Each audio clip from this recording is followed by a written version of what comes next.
Syifa. Syifa, halo Syifa, kenalin ya, kakak Awa. By the way, kamu lagi ngapain nih sendirian di sini? Lagi nunggu teman kak, nggak tahu pergi kemana, mungkin pergi jajan kak. Oh gitu, kalau gitu kakak boleh nggak cerita-cerita dikit sama kamu? Kakak mau sharing tentang kesehatan nih. Boleh banget kak, lagi nggak sibuk juga sih. Oh iya, di sini kakak ada leaflet. Adik bisa baca-baca juga tentang kesehatan yang akan mau kakak sampaikan. Nah, jadi Syifa, kakak mau jelasin sedikit ya. Nah, jadi kesehatan reproduksi itu adalah kesehatan secara fisik, mental, dan sosial yang berhubungan dengan sistem dan fungsi reproduksi dan bukan hanya terbebas dari kata penyakit dan kecacatan. Nah, jadi adapun kalau kita sehat, jadi kita dapat manfaat. Manfaatnya itu seperti area reproduksi kita tidak berbau, kita sehat, melakukan aktivitas sehari-hari kita gampang, membuang air besar serta air kecil kita tidak terganggu, seperti itu. Nah, jadi kalau kita tidak menjaganya, bahkan ada akibatnya. Akibatnya itu pastinya berbau dong, apalagi kalau kita suka pakai pakaian yang lembab. Nah, itu pasti nggak banget, karena nggak saranin kamu pakai pakaian yang lembab.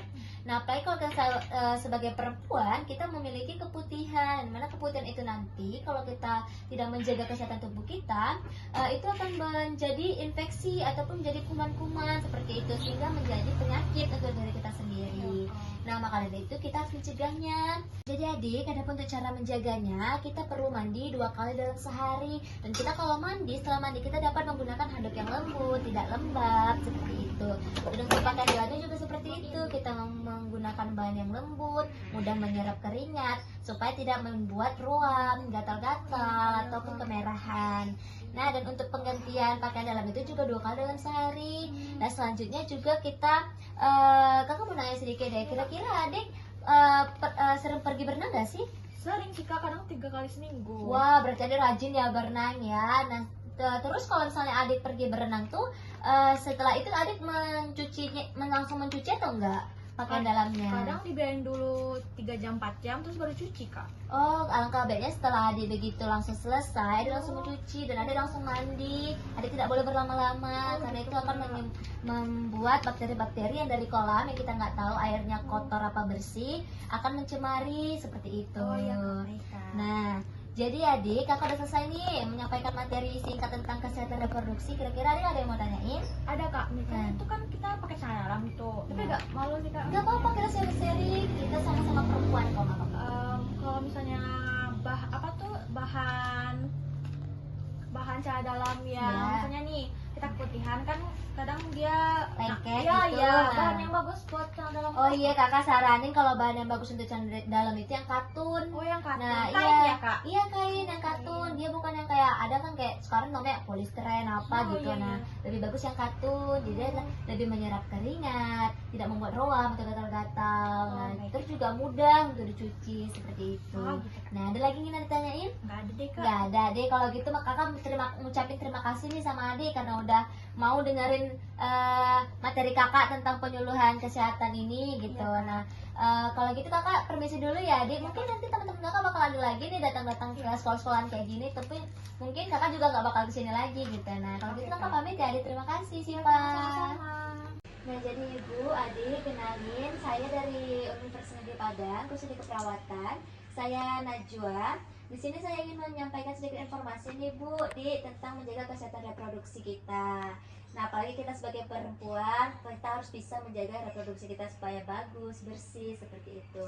Nah, jadi kira-kira ibu dan adik ini kira-kira lagi sibuk nggak ya Bu? Kebetulan lagi nggak sibuk nih dek. Oh iya, bagus ya Bu. Untuk waktunya bisa saya pakai untuk 10 menit ke depan Ibu? Boleh banget ibu. Boleh, terima kasih Ibu. Nah, jadi sini Ibu saya ingin menyampaikan bahwasannya kesehatan reproduksi kita itu adalah kita terbebas dari penyakit, kecacatan, atau bahkan kita sehat dari fisik, mental, hingga kesejahteraan sosial. Nah, dimana kalau kita sendiri, apalagi untuk khusus adik nih, khususnya kita nih memiliki masa remaja, dimana masa remaja kita ini pasti memiliki pubertas. Nah, pubertas tersendiri kalau untuk perempuan dari 19 tahun hingga 12 tahun.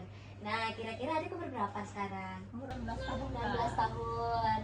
Adik sekarang udah di masa pubertas belum ini? Sudah kak. Sudah ya. Nah, berarti adik udah dewasa ya, udah menuju dewasa. Nah, jadi adik, kalau ciri-ciri untuk pubertas kita itu kan payudara dan pilu kita sudah mulai membesar, ada adanya pertumbuhan rahim seperti itu. Nah maka dari itu kita harus pandai menjaga kesehatan tubuh kita, terutama untuk reproduksi kita. Nah, jadi adapun kalau kita menjaga reproduksi kita, manfaatnya itu banyak. Seperti kita terbebas dari bau yang tidak sedap, terbebas dari penyakit, seperti itu. Aktivitas kita terasa nyaman, pekerjaan hari-hari tidak terganggu, apalagi itu buang air besar ataupun air kecil. Nah, sedangkan kalau kita tidak merawat reproduksi kita bisa jadi menyebabkan tidak nyaman, bau tidak sedap. Maka dari itu hindari untuk memakai pakaian yang lembab supaya tidak berbau seperti itu. Nah, jadi untuk itu kita bisa mencegahnya dengan apa kak? Gitu. Dengan mandi 2 kali dalam sehari, mengganti pakaian dalam 2 kali dalam sehari juga. Serta kalau sudah menstruasi harus bisa menggunakan pembalut yang benar-benar nyaman dipakai dan tidak iritasi. Contohnya kalau untuk kakak saranin pakai pembalut yang berbahan sirih, mungkin berbahan jagung seperti itu. Dan jika sedang lagi masa pubertas atau lagi menstruasi, ada bisa menggantinya 3-4 jam sekali, dan untuk menggantinya 3-5 kali ya dek. Dan jangan kita memakai dalaman celana itu 1 hari dalam sekali, itu bakal menyebabkan kemerahan, ruam, dan gatal-gatal. Saya mau nanya dek, jadi kalau misalnya kita pakai celana dalam tuh harus nggak diganti sebelum 24 setelah 24 sebelum 24 jam ya berarti. Jadi nggak boleh nih kalau misalnya kita pakai pakaian celana dalam yang sama sehari 2 hari. Nggak bisa ibu, itu sangat tidak dianjurkan. Kita dianjurkan mandi itu 2 kali dalam sehari, terutama mengganti pakaian dalam, karena itu sangat tidak enak. Apalagi kalau udah pakai tidur, kita bawa lagi beraktivitas, itu nggak nyaman ibu, ya kan dek. Nah maka dari itu kita harus rajin-rajin membersihkan diri kita, karena itu juga untuk positifnya ke diri kita juga seperti itu. Nah ada lagi yang ditanyakan bu, adik, ada yang mau tanyakan? Enggak sih kayaknya. Udah, nah kalau begitu di sini aku ada lembaran tertulis yang mungkin bisa ibu baca dan adik pahami kalau misalnya kurang paham gitu. Nah jadi sebelumnya saya mau tanya juga nih bu, jadi kan tadi saya udah jelasin nih kira-kira gimana sih cara mencegahnya, apa yang kita lakuin supaya kita tetap sehat, menjaga reproduksinya tadi? Tentunya celana dalam tuh harus sering diganti ya, terus apa tuh rajin bersih-bersih, terus kalau misalnya mau udah pergi keluar misalnya udah nggak enak nih bajunya, rasanya bisa diganti. Iya benar sekali ya ibu. Nah jadi saya udah selesai nih bu menyampaikan penyuluhan kepada keluarga ibu, terutama kepada adik tadi. Terima kasih untuk waktunya ibu, maaf untuk mengganggu. Dan jika mungkin ke depan ada penyuluhan lain, mungkin teman saya juga bakal datang ke sini untuk menyampaikan materi yang lain. Nah kalau gitu saya izin pamit ya ibu. Terima kasih. Iya sama-sama. Terima kasih ya dek. Assalamualaikum warahmatullahi wabarakatuh. Waalaikumsalam warahmatullahi wabarakatuh. Selamat pagi semuanya. Pagi, Kak. Sebelumnya, perkenalkan kakak Rita dari mahasiswa Universitas Negeri Padang. Nah, di sini kakak ditemenin oleh rekan kakak yaitu Halo kak Kawa. Halo kawan. dan teman kakak yang ada di kanan dan kiri kalian ya. Nah, di sini kami akan memberikan penyuluhan nih tentang pentingnya menjaga kesehatan reproduksi pada remaja. Kira-kira waktunya 15-20 menit. Kalian bersedia nggak? Bersedia. Oke, langsung saja kita kasih waktu kepada kakak Wawa. Kepada kakak Wawa, waktu dan tempat kami persilakan. Oke, terima kasih Kak Rika. Nah, jadi sekalian, tadi kakak kan udah dikenalin nih sama Kak Rita. Tapi kakak yang kenal lagi nih, kenalinnya nama kakak Awa, kakak dari Universitas Negeri Padang, khususnya di keperawatan. Nah, jadi dari sekalian, di sini kakak yang akan nyampaikan materi tentang pentingnya menjaga kesehatan reproduksi pada remaja. Kalian remaja kan? Iya. Nah, maka dari itu kakak akan bahas ini. Kalian tahu nggak sih apa itu kesehatan reproduksi? Tidak sakit. Tidak sakit. Sehat. Tidak sakit. Iya benar sekali adik-adik. Penting nggak sih? Penting. Ya, penting banget. Nah, maka dari itu kesehatan reproduksi itu adalah kesehatan secara fisik, mental, kesejahteraan sosial yang secara utuh, yang dimana berhubungan dengan sistem dan fungsinya, bukan hanya terbebas dari penyakit ataupun kecacatan. Nah, selanjutnya, kenapa sih remaja itu perlu tahu tentang kesehatan reproduksi? Karena masa remaja itu adalah masa peralihan yang dari anak-anak menjadi dewasa, yang dimana kalian harus tahu tuh, kalian harus penting mengetahui tentang perubahan fisik serta kondisi reproduksi kalian sendiri. Nah, kalian ini umur berapa sih kalau kamu tahu? 17, 18, 16. Nah, ada yang nambah 17, 18 ya. Nah, kalau itu udah masuk ke masa remaja yang dimana di sini WHO mengatakan 10 sampai 19 tahun. Sedangkan ada peraturan Menteri Kesehatan RI nomor 25 tahun 2014 mengatakan 10 sampai 18 tahun dan serta BKKBN mengatakan 10 sampai 24 tahun dan belum menikah. Nah, selanjutnya kalau remaja pasti mengalami yang namanya pubertas. Di mana pubertas kalau untuk anak perempuan biasanya itu dari umur 11 sampai 12 tahun, sedangkan untuk anak laki-laki dari usia 13 sampai 14 tahun. Nah, biasanya kalau untuk anak laki-laki itu ditandai dengan apa sih kalau kayak masa iya aku udah besar nih, aku udah pubertas nih, kayak gitu. Pipi basah, ya benar. Dan kalau perempuan biasanya menstruasi, ya benar banget ya. Ini kita ini sangat sering kenalan kita dan ini normal ya adik-adik ya. Nah, selanjutnya dan ada pun ciri-ciri lain seperti kalau yang laki biasanya apa? Tubuh bumi, jakun, baunya lebih lebar, gitu ya. Iya, dan dia lebih berotot, dia pintar banget ya. Kalau perempuan juga gitu, mungkin di payudara dan pinggul yang mulai membesar, terus juga adanya pertumbuhan rahim, seperti itu ya adik-adik ya. Nah, jadi kalau kita misalnya udah tahu, kita harus tahu menjaganya karena akan ada manfaatnya. Yang dimana manfaat pertama itu daerah di sekitar reproduksi kita itu bersih dan tidak berbau ya. Dan yang kedua itu aktivitas buang air kecil maupun air besar kita tidak terganggu, serta aktivitas sehari-hari kita tetap terjaga dan pastinya kita terhindar dari penyakit. Oke. Selanjutnya, nah akibatnya apa kak? Nah, jadi kita punya akibat nih kalau kita tidak menjaga kesehatan reproduksi kita. Pastinya kondisi sekitar reproduksi kita akan baunya tidak enak gitu, dan kita juga tidak nyaman kalau ada bau seperti itu kan. Emang kita mau kalau tubuh kita sendiri aja bau, tapi kita mau? Enggak dong ya kan, kita pasti mau tubuh kita itu tetap sehat, bersih, wangi, seperti itu. Nah kak, gimana sih kak cara menjaganya? Nah, pastikan yang pertama mandi dalam sehari berapa kali? 2 kali. 3? Oke, gak apa-apa, oke ya, no problem kalau kamu mandinya 3 kali. Tapi yang saya diajarkan itu mandi 2 kali dalam sehari. Nah, selanjutnya itu juga ada kita wajib mengganti celana dalam kita 2 kali dalam sehari juga. Jangan mandi sekali pakai celana dalam sekali dan dipakai 24 jam adik-adik ya, itu sangat tidak. No, kita pasalahin ya. Oke, selanjutnya itu memakai celana dalam yang berbahannya lembut, menyerap keringat seperti itu ya. Dan kakak saranin itu kalian memakai bahan yang kapur biar dia lebih lembut gitu.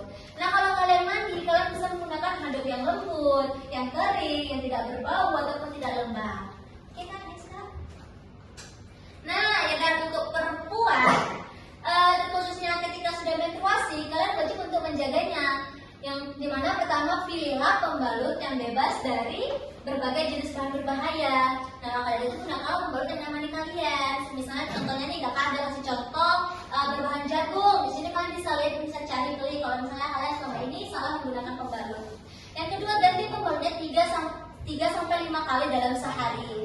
Kemudian bersihkan area sebelum kalian menggantikan pembalut dan jangan lupa untuk cuci tangan. Nah, untuk adik-adik yang para cowoknya ini harus disaranin untuk sunat ya, atau khitan. Kira-kira adik-adik laki-laki di sini udah pada sunat belum? Udah ya, bagus sekali karena sunat itu juga banyak manfaatnya seperti kita terbebas dari kanker penis seperti itu ya. Nah, di sini juga ada pencegahan kehamilan usia dini, yang dimana sering kita lihat remaja-remaja seperti kalian ini di luar sana sudah ada yang hamil di luar, aborsi, pernikahan dini dan lain-lain semacamnya. Makanya itu kita harus melakukan ini nih, tindakan ini nih. Berani mengatakan tidak. Berani mengatakan tidak bila diajak teman lelaki untuk berhubungan seksual. Iya, benar sekali, sebelum menikah. Dan selanjutnya remaja lelaki juga harus menghargai, menghormati teman perempuannya seperti itu, tidak boleh memaksa yang bukan-bukan kayak gitu ya adik-adik ya. Selanjutnya kita hindari tempat sepi dan gelap jika berduaan dengan lawan jenis. Dan selanjutnya ada hindari sentuhan tubuh yang mudah terangsang seperti paha,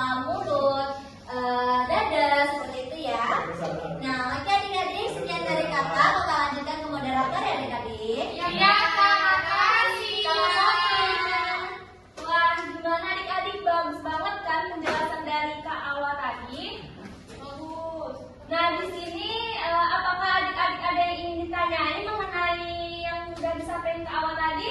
Kak, namanya dong. Iya, dengan adik siapa? Dengan Azmia. Oke. Mengenai apa ya, Dek? Kak, kan tadi malu sama laki-laki. Gak apa-apa, kita di sini nggak boleh ada yang malu ya. Ini tentang kesehatan diri kita. Kak, saya mau nanya nih. Iya. Tadi kan ganti kembalinya 3 atau sampai 5 hari. Nah, tadi teman saya ada lagi PMS nih Kak, tapi katanya dia nggak mau ganti, katanya cukup 2 kali aja. Gimana tuh Kak? Oke. Wah, bagus ya pertanyaan adiknya. Gimana nih, Kak? Kita dengerin ya jawaban Iya, dari yang awal bagus ya. ya. Pertanyaan dari Neni. Mungkin temennya mager. Kalau sekarang kan tuh kayak mager males tuh ganti masih bisa kok kayak gitu. Nah, walaupun seenggaknya dia belum kelihatan atau biasa kita bilang belum nembus tuh, kita wajib menggantinya. Karena apa? Kalau kita biarkan berlama-lama, nanti nggak ada infeksi dan bahkan kemerahan. Bahkan mungkin ada yang katakan kumannya jadi lebih kotor seperti itu ya. Jadi yang dibilang 2 kali mengganti itu tidak baik ya, kecuali memang udah hari-hari berhentinya ya nggak apa-apa, karena kan itu udah normal kayak gitu ya adik ya. Oke, gimana adiknya? Apakah sudah paham dengan penjelasan ke awal tadi? Terus Kak, penggantian kembali itu berapa sih? Nah tadi kan kakak jelasin, mungkin adiknya pas nggak dengar gitu ya. Nah, Sabar ya, Kak. iya nggak apa-apa, nggak apa-apa. Nah jadi penggantian pembalut itu alangkah baiknya 3 sampai 4 jam sekali sudah diganti ya Nia. Iya Kak, makasih ya. Iya sama-sama. Ada lagi adik-adik? Dengar tuh. Oh nggak apa. Iya adik silakan. Kalau cowok tuh kan ada mimpi basahnya. Iya. Mimpi basahnya tuh berapa kali sebulan atau berapa kali? Nah bagus ya adik ya, pertanyaannya pasti juga mewakili teman-temannya nih. Nah kalau perempuan kan menstruasi udah wajib sebulan sekali. Kalau ada yang nggak menstruasi pasti ada kendala di hormonnya kurang bagus atau apa gitu kan. Tapi kalau laki, setahu kakak itu adalah sebulan itu cuma sekali. Apalagi dia masih usia produktif yang belum menikah. Apalagi kalau ada sudah menikah dia malah lebih lama lagi untuk mimpi basahnya. Gimana adik? Ngerti? Ngerti? Ngerti. Udah? Apakah ada lagi yang ditanyakan? Enggak, Enggak. Baik, jika tidak ada, kakak-kakak nih yang bakal nanya kepada adik. Iya Kak. Kawan? Kakak mau nanya apa ya? Kakak mau nanya sama adik ini aja deh. Menurut adik, yang seperti kakak bilang tadi, itu pasti ada dampak dari penyebab adanya kehamilan dini nih, apalagi sekarang udah rentan gitu. Menurut adik, apa yang harus kita lakuin? Katakan tidak. Katakan tidak. Jenis nada. Iya, benar. Terus? Kemudian jangan jual-jual panda sama angka jenis. Iya, benar banget. Selanjutnya, Jangan sentuh-sentuh Kak. iya benar ya. Jangan Benar pegang banget itu tuh. Kak. Gak boleh tercium. Iya, nggak boleh itu pasti nggak boleh. Apalagi kita belum halal ya, jangan Iya, boleh. nggak boleh, Ya. nggak boleh. Laki-laki juga nggak boleh ngajak perempuan kayak gitu ya. Oke.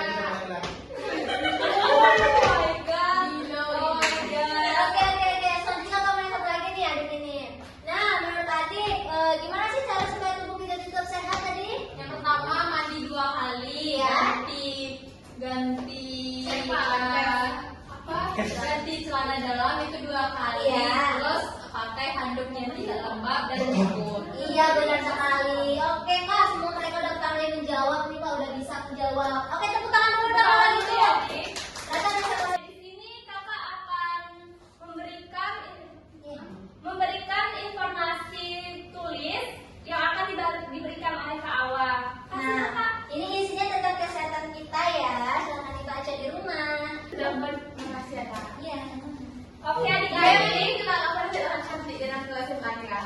Di sini kakak izin pamit ya adik-adik. Mungkin ini terakhir kalinya kakak di sini. Kalaupun ada mungkin teman-teman kakak yang bakalan penyuluhan ke sekolah adik-adik.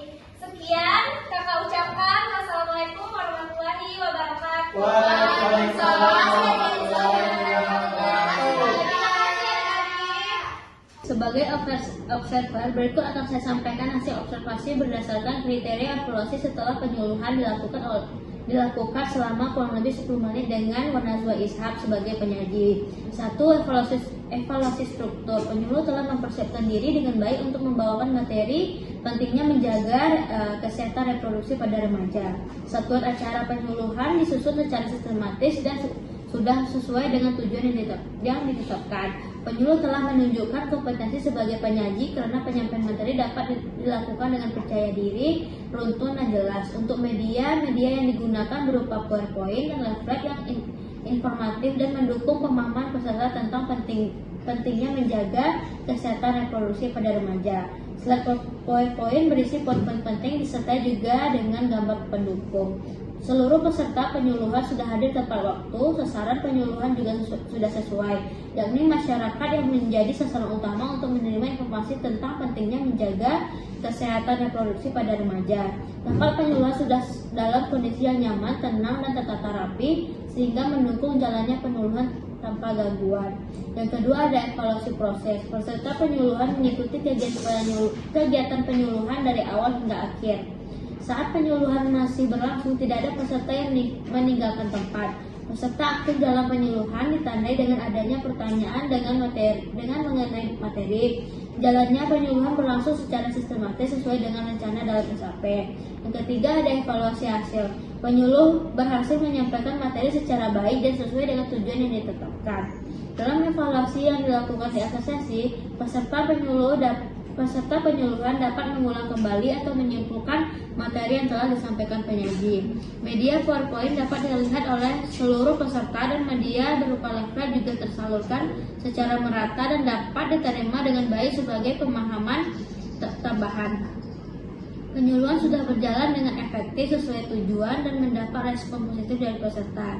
Semua indikator evaluasi, struktur, proses, dan hasil sudah dapat dipenuhi. Sekian hasil observasi dari saya. Sekian, terima kasih.